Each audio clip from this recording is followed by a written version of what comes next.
le fait d'enlever les biches crée un problème respect à l'affectivité. Parce que cette liette à la biche, après, il est difficile de penser que c'est un objet de consommation.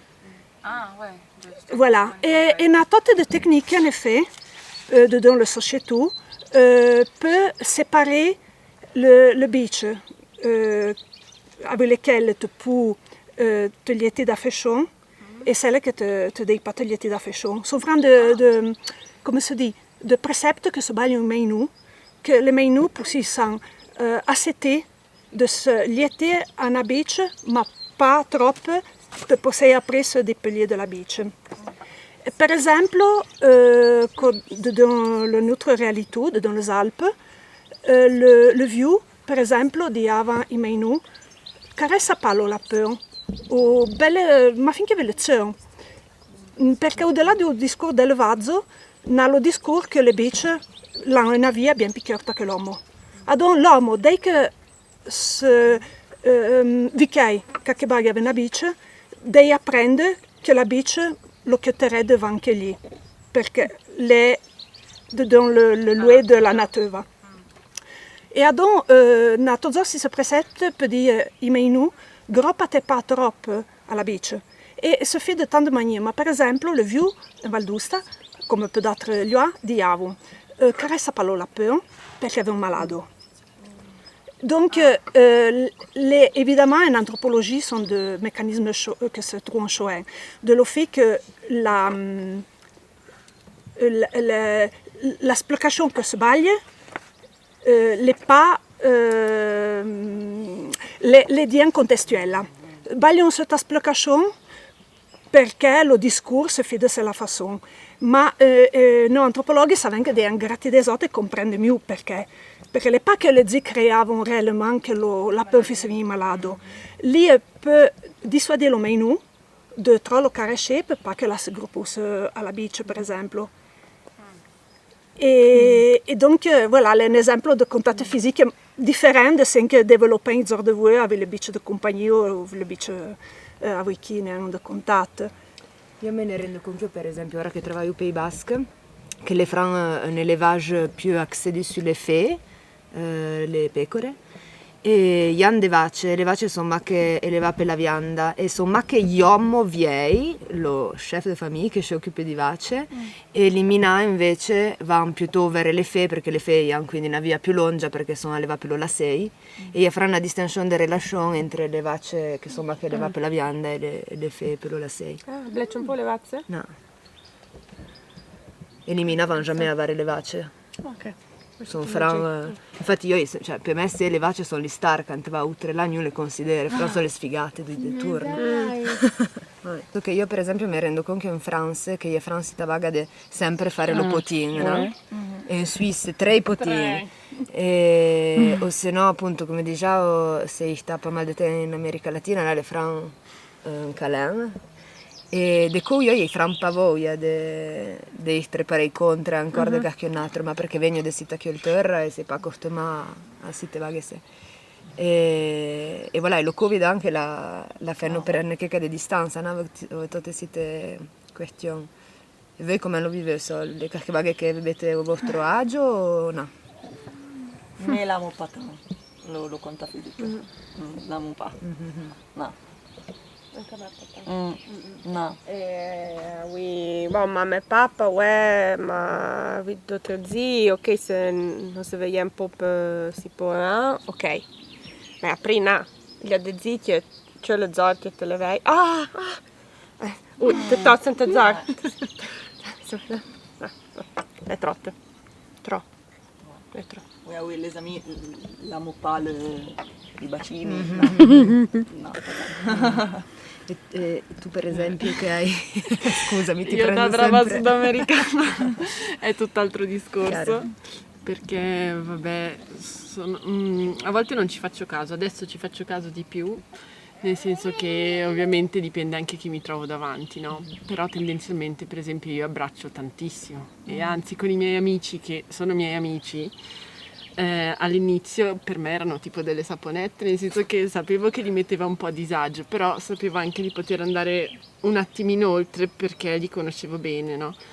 La cosa bella è che questo ha portato tutto il mio gruppo di amici, bello grande, ad abbracciarsi molto di più, che le persone dall'esterno dicevano ma che bella questa cosa, no? Cioè mi sento un po' in imbarazzo perché vorrei partecipare in qualche modo o vorrei renderlo comunque parte del mio quotidiano, però mi è strano iniziare dal nulla.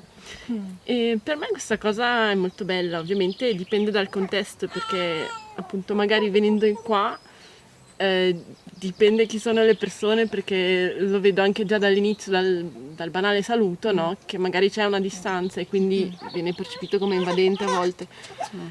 Però sì, in Brasile è sempre un abbraccio, anche quando ti presenti proprio inizi dall'abbraccio e non dalla mano, quindi le distanze sono proprio diverse.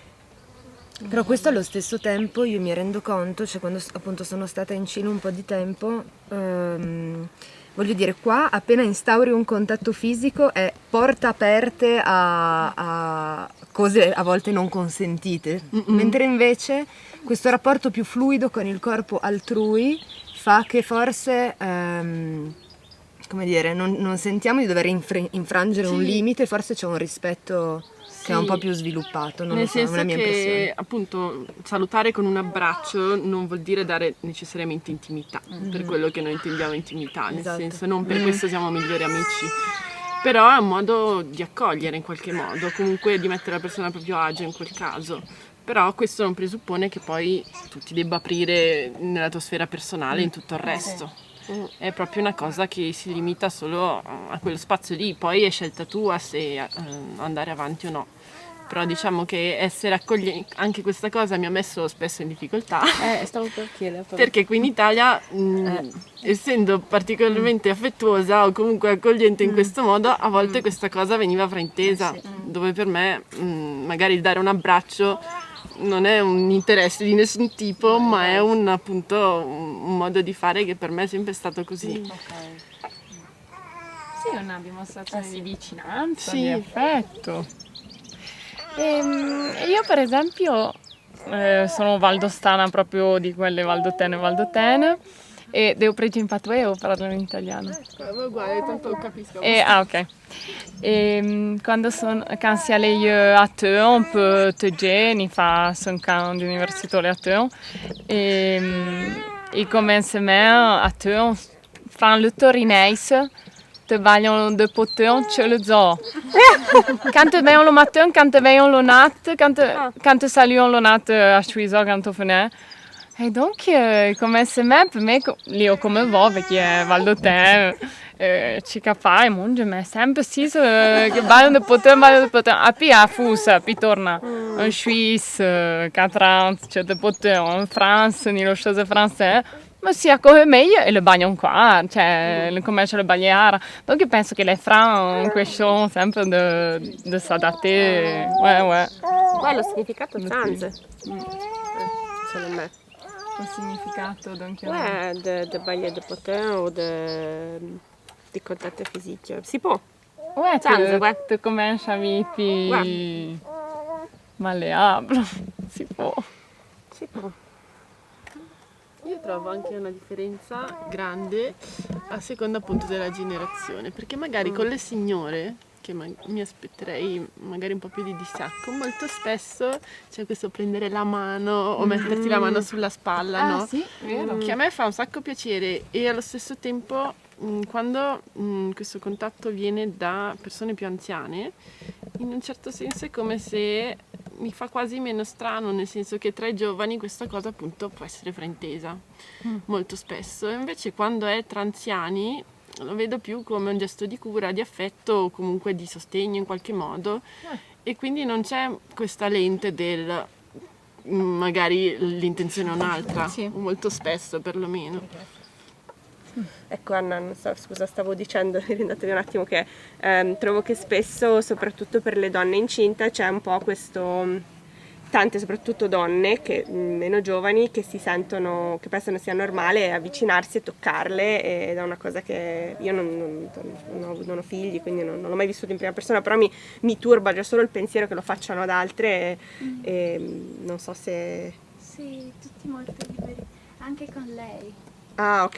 Qualche volta mi verrebbe da scrivere, guarda che sono una persona, cioè tu lo faresti con qualcun altro, andare a toccazzare. Mi sembra, dall'altro lato, questo è un discorso che vabbè è più ampio, ma diciamo che lo inquadriamo così, che essendo che ci sono pochi bambini, io so di avere proprio una sorta di o potere o dovere nel rappresentare questa categoria. Io so che se sorrido in giro, le persone percepiscono che la città è più sicura. Se io gli lascio toccare il bambino, io so che magari quella persona in 30 anni non si è mai relazionata con un bambino. Cioè, tutto, quindi io sono un po' sul chi va là, perché tendenzialmente a me non...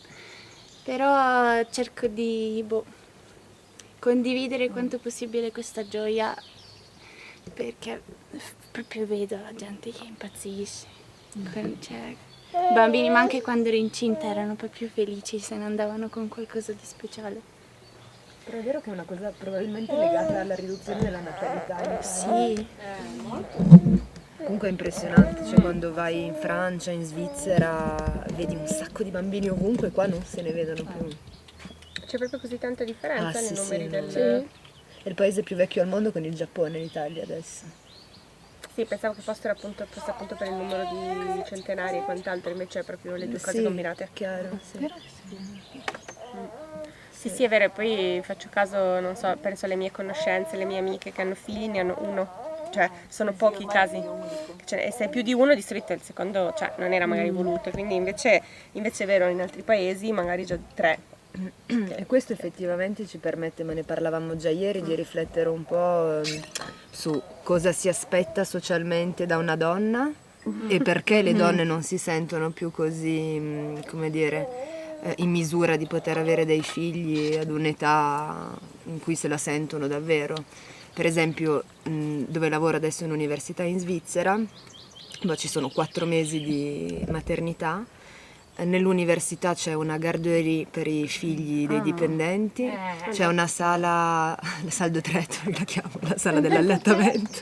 La sala dell'allattamento, e addirittura, per esempio, appunto noi quanto antropologi dobbiamo spostarci spesso per andare a delle conferenze oppure per andare a fare ricerca sul campo, e in quel caso l'università c'è proprio un servizio che si chiama Bureau de l'égalité, paga il biglietto a mio figlio e al mio accompagnatore per venire con me durante la conferenza.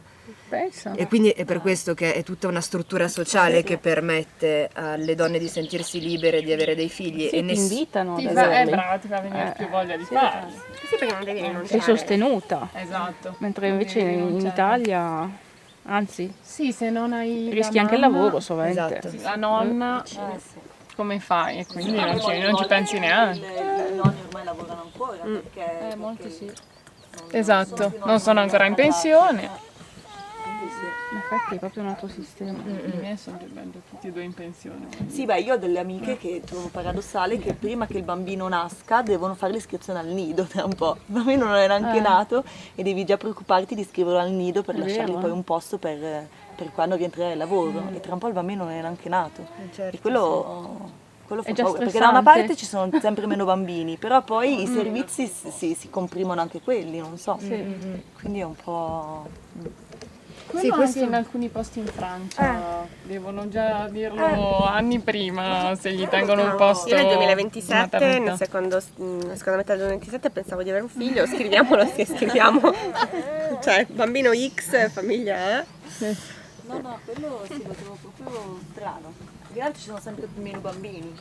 Io vedo anche nel mio contesto, io insegno a scuola, sono alle elementari, e il problema è che ci sono sempre meno bambini, poi si ripercuote anche su noi insegnanti ovviamente come lavoro, però tanto i bambini sono sempre meno, noi comunque siamo stati già formati, dico ma aumentiamo il tipo di sistema, di struttura, di compresenze che puoi dare all'interno di una scuola, non cercare di comprimere sempre più, perché no, ci sono tot bambini e quindi bisogna fare una pluriclasse, c'è diritto a un insegnante. Sì. Ma se tanto noi siamo stati formati, ma cerchiamo di ampliare, cercare di creare delle scuole Anche di creare dei con servizi più, nuovi. sì, delle cose diverse, invece No, c'è chiusura. no.